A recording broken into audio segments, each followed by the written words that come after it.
એક ભારત ન્યૂઝમાં આપનું હાર્દિક સ્વાગત છે। વિકાસ શબ્દ આજે આપણા દેશમાં ખૂબ ચર્ચામાં છે, પરંતુ શું આ વિકાસ ખરેખર જમીની સ્તરે પહોંચી રહ્યો છે?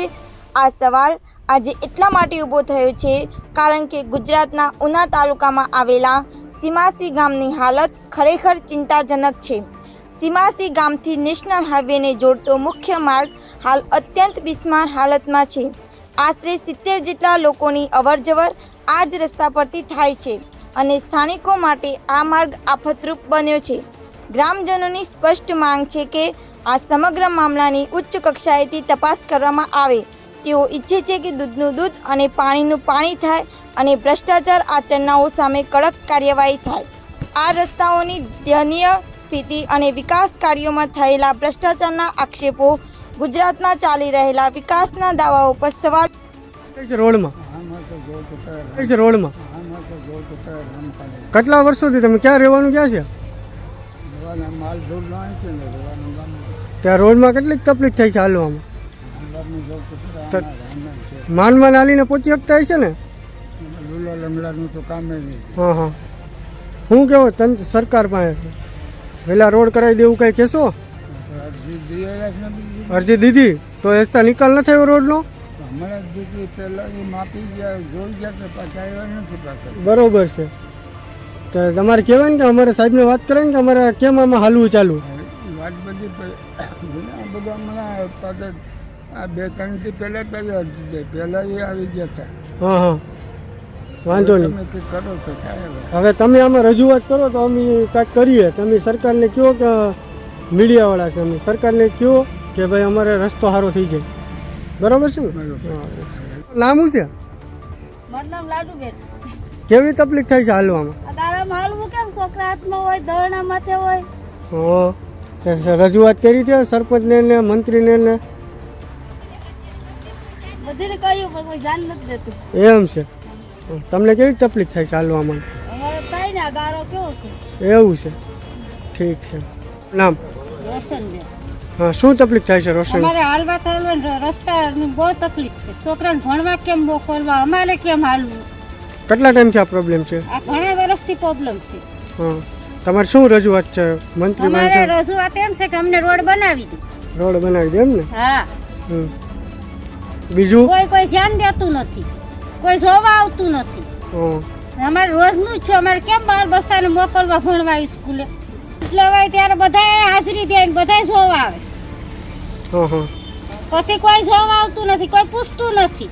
મતદાન ટાઈમે બધા આવે છે એવું કહ્યું? બધાએ આવે મતદાન ટાણે કે મત દેજો અમને, તો અમે દેવા પૂગી જાય, પછી કેમ ન જોવા કોઈ આવતું? તમારું નામ? મારું નામ પીઠાભાઈ। શું પ્રશ્ન છે પીઠાભાઈ? હા ભાઈ, આ રસ્તો સાવ ખરાબ છે। છોકરા માંદા પડે ભણવા, વાડીએથી ઘેર આવવું છે ને તમે? કેટલા ટાઈમથી છે આવું? હા, 2 વર્ષથી સરપંચે કીધું મતદાને કે મત લેવા આવે, કીધું સરપંચ કે હું તમને રોડ બનાવી દઈ, કે મત દેજો। હું તો હા, એ પછી કઈ જાણ જ જરૂરી છે।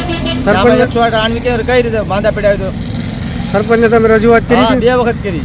શું કહે? તમે મતગણતરી નથી એવું કહે છે? મતદાન લેવા ટાઈમે તમારી પાસે કીધું કે અમે રસ્તો બનાવી દો। બીજી શું રજૂઆત છે? પછી અહીંયા જાય છે કે જાણ નથી ધરતો, કે આ બધા પીસી બેગ ગણાય તો કે ભાઈ એમાં એ કે અમે બહાર તમે બીજા કોકને મળો, કે મારું કામ નહીં। બીજા શું પ્રશ્ન છે? બીજા તો આમાં કેમ જવું? આમાં 108 માંદું પડીને મગાવી તો શું કરવું? આમાં 108 કેમ મગાવી?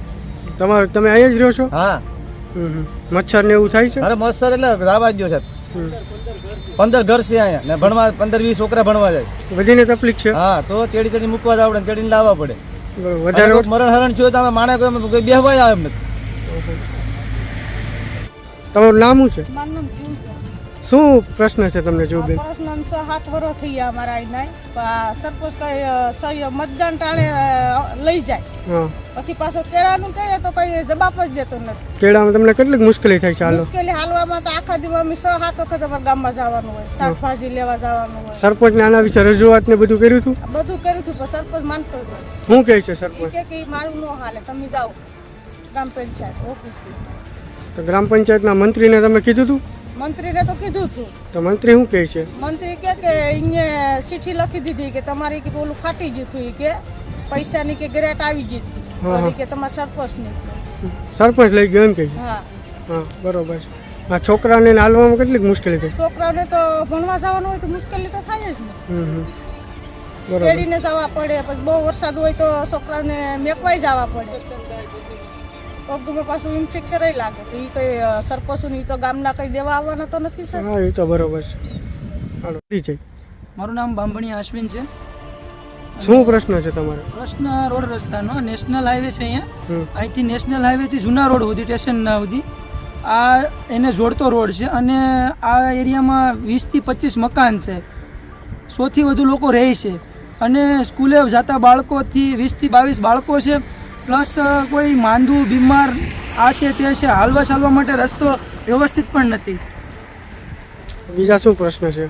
વારંવાર રજૂઆત છતાં સરપંચનું કહેવાનું એવું છે કે અમારો મત વિસ્તાર નથી એટલે અમે આ રોડ રસ્તાનું કામ નથી કરતા. આવું એણે 2 થી 3 વખત મૌખિક કીધેલું છે. શું તમે ઘરનો વેરો ને ભરો છો? ઘરનો વેરો બધું પાણી વેરો બધું લે છે જ અમારી પાસેથી. સીમાસી ગ્રામ પંચાયતમાં ભરો છો? હા, બીજી શું રજૂઆત છે?